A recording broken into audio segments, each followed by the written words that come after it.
Well, at least 15 people are dead after a U.S. Army veteran flying an ISIS flag plowed into a crowd of people in New Orleans on New Year's Day. Officials are now investigating his ties to the terrorist organization.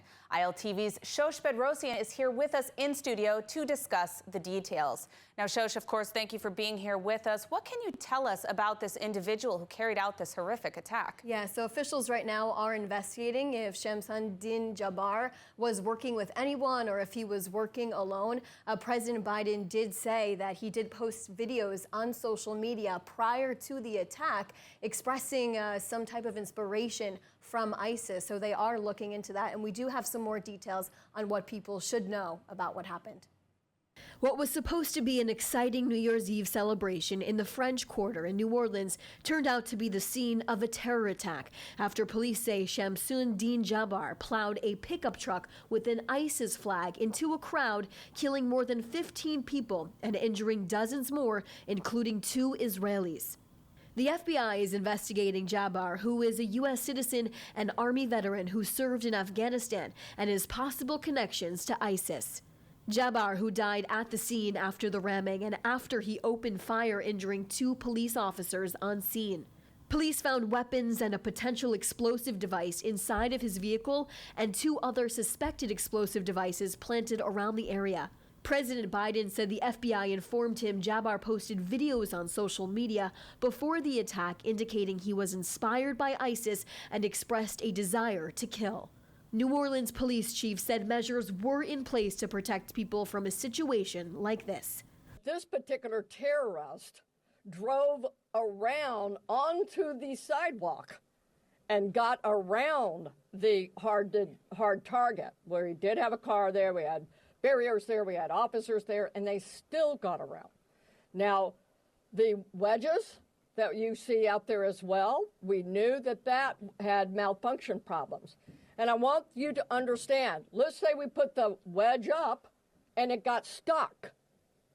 There is no way that ambulance could get in or out, people couldn't get in and out, so we knew that these were malfunction. So we did indeed have a plan, but the terrorist defeated it. Now, Shosh, we know also that 2 of the injured were actually Israeli citizens. What do we know about these 2 injured Israelis so far? Yeah, well, first off, just looking at that video, it's chilling to see. Like you said, we know 2 Israelis are seriously injured. We know right now both of them are on ventilators, unable to communicate at this time. One of them is in stable condition. The other one is definitely more seriously injured from what happened. We know that Israeli officials are on the scene trying to assist the situation there, and they're hoping that they will be able to speak with both of these victims tomorrow. All right, well, thank you, Shosh, for that insight. We wish all of the victims, of course, a speedy and full recovery. It's day 454 of the war in Gaza, and there are signs of a new IDF operation in Jabalia. The IDF issued an urgent warning to remaining civilians to leave the area for their safety. The warning came amid 6 straight days of rocket fire towards Israel from northern Gaza. The latest this morning when a rocket was fired at Holit. It was intercepted by Israeli air defense. We have more from ILTV's Steve Leibowitz. The Army ordered the remaining civilians in Jabalia in northern Gaza to head to Gaza City ahead of a new IDF offensive. The announcement came amid reports that Hamas has been rapidly replacing its ranks with new terror recruits. Hamas has reportedly recruited thousands of new fighters in Gaza, and according to Israeli media reports, they now have as many as 23,000 gunmen. The organized Hamas brigades were destroyed in IDF ops over the past year. The new recruits are operating in small terror cells and try to target IDF troops that are deployed in Gaza to prevent their reemergence. The IDF says it's killed between 17,000 and 20,000 Hamas and Islamic Jihad terrorists over the course of the war. Some 6,000 Gazans have been detained by the IDF during the war, and at least 4,300 remain in custody. The Army says that the numbers of new Hamas fighters and their weapons are inferior to earlier in the war, and many are untrained minors. The Army has been countering the resurgence on the ground and in the air. The Air Force carried out more than 1,400 airstrikes in Gaza in the past month alone. Meanwhile, no good news in the hostage for ceasefire talks, With Prime Minister Netanyahu still recovering from surgery, the Security Cabinet canceled the meeting called to discuss the issue. The talks have reportedly grounded to a halt. There are currently no Israeli teams in Doha or Cairo working on a potential agreement, and there are no plans to send one. Defense Minister Katz called on Hamas to unilaterally release the hostages and halt its fire on Israel or suffer unprecedented blows, the likes of which Gaza has yet to experience. Katz said that Israel was willing to make far-reaching compromises to receive the hostages, but he called on Gazan citizens to rise up against Hamas to end the suffering in Gaza. In Samaria, an IDF soldier was lightly injured in a terrorist car ramming. The attacker was neutralized at the scene. According to the army, the driver accelerated towards troops in the village of Deir Kadis. After hitting and lightly injuring a female soldier, the driver tried to flee the scene, but soldiers opened fire and he was hit. The terrorist is reportedly in serious condition. In the same village, a car bomb attack was carried out against troops in the village of Deir Kadis. The terrorist was neutralized as he tried to escape. One soldier was lightly injured in the attack. The latest attack came as the Shin Bet issued its annual report on operations in Jerusalem, Judea, and Samaria. It foiled a reported 1,040 significant terror attacks. The list includes 689 planned shootings, 326 explosive devices neutralized, 9 car rammings, 2 suicide bombings, and 1 kidnapping. The Islamic Republic of Iran is still reeling from a series of devastating setbacks to its terror proxies. Its supreme leader, Ayatollah Khamenei, is sounding defiant despite his losses. ILTV's Steve Leibowitz has more. Al-Assad and his regime in Syria are gone. Hezbollah is battered and in retreat in Lebanon. Hamas has been mostly destroyed in Gaza, and the Houthis in Yemen are still firing while taking a beating from Israel and the U.S. That's what remains of Iran's proxies in its war against Israel. Speaking at the 5th anniversary of the U.S. assassination of Revolutionary Guard commander Qasem Soleimani, Khamenei said that the resistance front was the constant goal. Even after pulling out its citizens during the fall of the al-Assad regime, Iran is signaling that it's not done in meddling in Syrian affairs. Iran's supreme leader, Ayatollah Ali Khamenei, called for Syrian resistance to its new rebel-led government.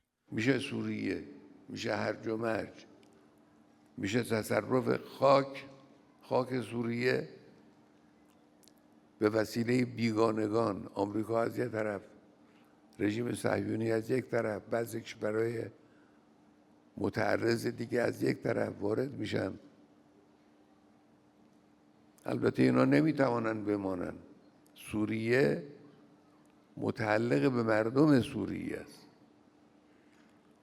کسانی که به خاک مردم سوریه تعرض کردند یک روزی در مقابل قدرت جوانهای غیور سوری مجبور خواهند شد برن عقب. The head of the snake urged Hezbollah in Lebanon and the Houthis in Yemen to continue confronting Israel and the U.S. لبنان نماد مقاومت و پیروز خواهد شد. یمن هم نماد مقاومت و پیروز خواهد شد. و انشاءالله دشمن و متجاوزین در رأس همه اونها آمریکای طماع و جنایتکار مجبور خواهند شد دست از سر مردم منطقه و ملت‌های منطقه بردارن و با ذلت از این منطقه انشاءالله خارج بشن. Khamenei appears willing to commit his proxies to further battle and destruction, but as usual is not committing his own forces. Iran itself is badly exposed after absorbing massive Israeli airstrikes on its air defenses in October. Israel is rapidly approaching the end of the mostly successful temporary ceasefire in Lebanon, and Hezbollah is already issuing threats. Let's take a closer look at what may happen on the Israel-Lebanon front in the coming weeks. The northern border remains a key focus for the IDF as tensions simmer during the 60-day ceasefire and questions arise over what will take place the day after. This week, a senior IDF Northern Command officer emphasized the importance of the IDF maintaining strategic positions in Lebanon to protect northern communities, which received over 16,000 rockets and drones since October 7th, displacing 70,000 people. Approximately 60% of the homes in northern towns such as Kiryat Shmona have been damaged, and rocket attacks have caused an estimated $1.5 billion in damage for the northern communities. Since November 27th, a ceasefire has been in effect, requiring the Lebanese army and UNIFIL to disarm Hezbollah and force them north of the Litani River. The IDF will gradually withdraw in accordance with the disarmament of Hezbollah. However, Hezbollah has violated this agreement already 99 times, prompting IDF response and targeting of weapons caches and terror infrastructure. During the ceasefire, Hezbollah was caught transferring weapons to southern Lebanon, and multiple hidden weapons facilities have been discovered by the IDF. Yet Hezbollah is already threatening over Israel not pulling out fast enough from Lebanon, despite the terror group's lack of compliance. Mahmoud Kamati, a member of parliament for Hezbollah, stated this week, Day 61 brings change. Forces in Lebanon will become occupiers and we will respond accordingly. Israeli government officials have stated that the IDF will do whatever necessary to enable residents of the north to return home. But that can only happen if Hezbollah is not permitted to rebuild on the southern Lebanese border. MK Avigdor Lieberman stated that Israel should not withdraw from Lebanon until the Lebanese army fully deploys along the border to prevent Hezbollah from plunging Lebanon into another escalation of conflict. Only time will tell how Hezbollah will act come Day 61, but the weakening of Iranian regime influence in the region through elimination of weapons smuggling routes to Hezbollah means that rearming the Lebanese terror group will be more difficult than before. Well, now joining us to discuss this ceasefire between Israel and Hezbollah, as well as the future for the residents of Israel's north, is Sarit Zahavi, the CEO of Alma Research and Education Center. Sarit, thank you for joining us. Always a pleasure to have you on.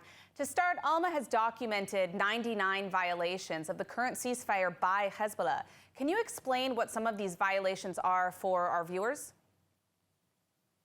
Eventually, when you see Hezbollah military operatives approaching back to the areas that IDF took, or try to transfer weapons from one area to another, pulling out weapons from homes and trying to hide them elsewhere, these are all violations. The idea is that Hezbollah will not be able to presence in those areas south to the Litani River and not be able to recover its military presence over there. The problem is that IDF is actually not presence in all of the area that we are talking about. IDF maneuver was only to a few kilometers into Lebanon, while the area that's supposed to be completely disarmed of Hezbollah weapons is about 25 kilometers from the border.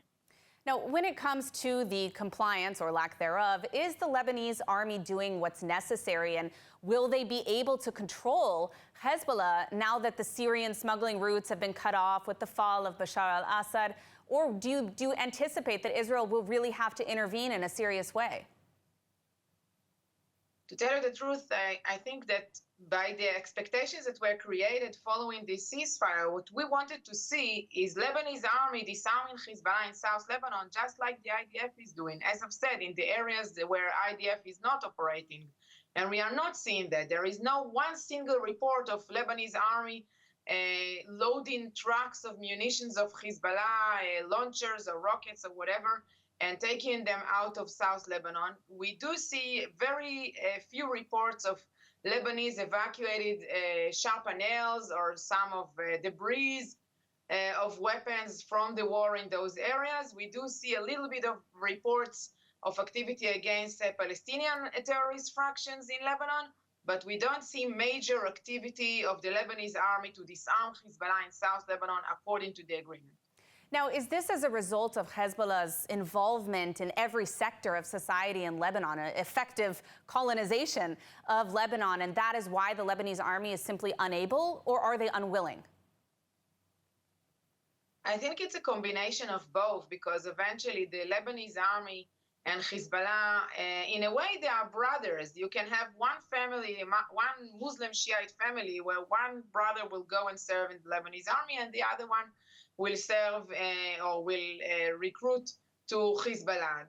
That's one problem. The second problem is that, yes, we don't feel, unfortunately, that the opponents to Hezbollah in Lebanon change their point of view, change their approach, and truly understand that Hezbollah is different, that Israel caused huge damages to Hezbollah, and now is the time to stand up against it. We don't see this happening enough. And when the Lebanese want to stand up against something, they know how to do it. They know how to go out to the streets. And it's not happening enough. It is happening mainly in the social media, but not in the streets and not by the Lebanese army itself. Now, about the return of the northern residents, of which you are one of them, what is it going to take to be able to secure the northern border and have a calm enough situation for these tens of thousands of displaced Israelis to return home? So personally, I would say I live 9 kilometers from the border. It means that I was not evacuated, but I did experience the war daily. I was under fire. I saw the interceptions like you show now from my balcony every day. My daughter didn't go to school for a long time during this war. And I think that the first thing that must happen is that we will not see Hezbollah military operatives standing just on the other side of the border. This is very clear, that we will see the Lebanese army evacuating munition just like the IDF had done. I must tell you, I visited the exhibition of the IDF of all the weapons that was brought from Lebanon into Israel, and the amounts are truly overwhelming. Even though I knew everything, I was totally overwhelmed to see the amount of missiles and rockets and guns and the military deployment that was just all over the place, while Lebanese army and UNIFIL had the mandate, had the opportunity for 18 years to take off all these kind of weapons. Extremely disturbing, definitely. Well, thank you for joining us, Sarit, and for providing some insight as to what's going on that northern border. Thank you. Now, after months of speculation about a reported secret operation deep inside Syria, the IDF is now confirming that their plan was successfully executed back in September. ILTV's Shosh Bedrosian has the details on what officials are calling one of the riskiest and most daring operation in recent years. It's been 4 months since rumors circulated about a possible operation deep inside Syria that took down an advanced Iranian missile facility. And finally, the IDF is revealing how it was done. Back in September, members of the Shaldag unit of the Israeli Air Force carried out a high-risk operation targeting the Iranian facility near Masyaf, north of Lebanon. They say the facility was used by Iran to produce precision missiles for Hezbollah. With the help from dozens of fighter jets, helicopters, and drones, the commandos were able to neutralize guards at the facility and extract significant intelligence material. They then rigged the building with explosives and detonated it remotely. Forces were on the ground deep in the territory, and there were no Israeli casualties. An official called the operation the most daring and riskiest commando operation the IDF has conducted outside the country in recent years, also saying it was heroic, high risk, and meticulously planned by the Israeli Air Force. Former Defense Minister Yov Gallant announced last night he was resigning in the Knesset. Gallant said he would remain in the ruling Likud party. ILTV's Steve Leibowitz has the full story. Defense Minister Gallant was fired by Prime Minister Netanyahu in November after months of disagreements over the conduct of the war and the issue of the ultra-Orthodox draft, and it had been unclear what the Likud MK would do next. While he was leaving the Knesset, Gallant said he was not leaving politics and would remain a member of the ruling Likud party. Speculation is that he plans to run for the leadership of Likud against Netanyahu in the next party primaries. כמו בשדה הקרב, כך גם בשירות הציבורי. יש רגעים בהם צריך לעצור, לקיים הערכת מצב ולבחור את כיוון הפעולה על מנת להגיע למטרות הנדרשות. Gallant made clear that he takes full responsibility for everything that happened during his 2-year tenure as defense minister. כשר הביטחון לשעבר, אני אחראי לכל מה שאירע, מתחילת תפקידי בחודשים שלפני המלחמה ועד לסיום תפקידי בחלוף למעלה משנה מתחילת המלחמה. The former defense minister spent his entire adult life in the army or public service, and he plans to continue. מדינת ישראל הייתה, עודנה ותישאר תמיד משימת חיי. עוד אשוב. Moving to Israel marks the beginning of a new chapter, and Pitaro Homes helps you make it truly yours. Transform your home with interiors that blend style, comfort, and timeless design, from luxurious living spaces to thoughtful details. With high-quality craftsmanship at great value, we create spaces where memories are made. For your new life in Israel, choose Pitaro Homes, where your home begins. Well, ahead of tonight's key basketball Euro Cup matchup in Spain's Canary Islands, anti-Israel protesters burned an Israeli flag. The flag burning took place outside the arena where Hapoel will play Dreamland Gran Canaria. Hundreds of Hapoel fans made the trip to see their home team in action. But anti-Israel activists are calling for local Spaniards to boycott the games. There is heavy security at the venue, and of course they will try to avoid incidents such as those that took place in Amsterdam in November when anti-Israel protesters attacked Israeli fans of Maccabi Tel Aviv attending a soccer game against Ajax. Due to the ongoing war, all of the Hapoel Euro Cup games have been played outside of Israel. The team has been competitive and are currently in 4th place with a 7-5 record. And moving on, here's an exciting way to support Israel and make a difference. The Dream Raffle, organized by Am Yisrael Chai, is giving back, giving you a chance to win a $1 million luxury apartment in the heart of Jerusalem. Every ticket purchase supports incredible causes like donating Torahs to IDF bases, planting fruit trees, and helping families in need. Each ticket also gives you a verse in the Torah, connecting you to this incredible mitzvah. Join the mission today scanning the QR code on the screen now. Dream big and make a difference. Israeli actors Gadot and Noah Tishby got together last night to light the last candle of the Hanukkah holiday. The meeting came shortly after Gadot announced she had survived a life-threatening condition. More from ILTV's Devo Klein. Just this week, we reported on Gadot sharing that she survived a life-threatening blood clot during the 8th month of her pregnancy. Tishby asked Wonder Woman how Hanukkah is celebrated in her home. What is a family tradition, like a new family tradition that you have? We don't have a new family tradition, but because we're not living there in Israel, then it's important to us to make sure we mark every night and we celebrate it every night and we sing the songs. And the girls are fighting on who's going to light the menorah tonight, the Chanukiah. There's nothing about new traditions, but it's just preserving the traditions that we already have. Yeah, and I think that it's very symbolic, especially nowadays where the entire world is going through different turbulence. I think that there's something beautiful about families getting together and lighting candles, bringing light and hope. It's fun, it's important. Yeah, it is. Yeah. There's nothing like community. The candles had special meaning for Gadot. Just lighting the candles. A candle is a small thing, but one candle can light another. Right. And I think that there's something, very symbolic about its meaning. Yeah, and that's what we're doing tonight. We are actually lighting the final candle of Hanukkah. The Hanukkah holiday is now over, but the light shines on. Look at that! Can we bring more light into the world? We can't. This is amazing. So final night of Hanukkah, and we hope that you had a good time this week, the past 8 days, and that you got some inspiration and some love and some unity and some strength and understood. If you're Jewish, hope you enjoyed it. And if you're not, hope you learned something. And enjoy it too. Yeah, and we're sending love and light to everybody. Happy Hanukkah. Happy Hanukkah. Love it. Now let's take a look at the weather forecast. Clear skies are expected around the country tonight with lows of around 7 degrees Celsius or 45 degrees Fahrenheit. Then tomorrow we will see sunny skies alongside steady temperatures, seeing highs of about 17 degrees Celsius or 62 degrees Fahrenheit. That's a wrap for today's news. For the latest updates from Israel on all your devices, be sure to follow our ILTV channels, subscribe to our newsletter, and explore our website, iltv.tv. Stay informed with the latest news straight from the heart of Israel.